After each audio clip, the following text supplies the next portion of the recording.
Le plan Orsec est déclenché à chaque fois qu'il y a une situation de sinistre. Voyons l'historique de cette initiative gouvernementale avec Ibou Diouf.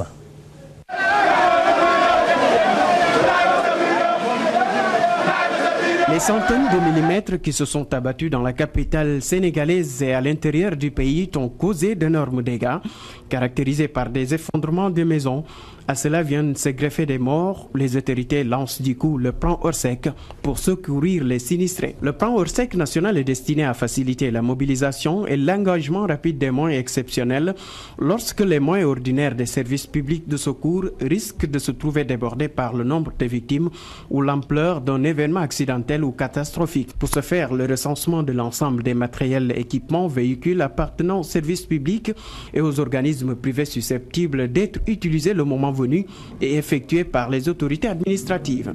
Il incombe parallèlement à chacun des chefs de service concernés de compléter le plan de consignes opérationnelles internes afin de détailler la conduite, les mesures et les moyens publics et privés à mettre en œuvre, dont il doit dresser l'inventaire et assurer la mise en œuvre. Pour rappel, un décret a été pris par le chef de l'État.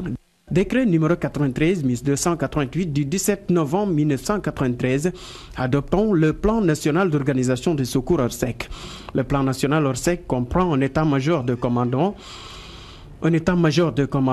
et les groupes opérationnels suivants: liaison et transmission, police, circulation et renseignement, secours et sauvetage, soins médicaux et entraide, transport et travaux, information et relations publiques. L'état-major du commandement est placé sous l'autorité du ministère de l'Intérieur. Il comprend le directeur de la protection civile, président du comité de gestion des moyens, le commandant du groupement national des sapeurs-pompiers, directeur des secours et le conseil technique. Le ministre de l'Intérieur demande à l'ensemble des entreprises opérant au Sénégal de bien vouloir respecter les procédures ou la matière et de ne pas exiger le décaissement de l'État par anticipation avant la mise en œuvre de tel ou tel matériel.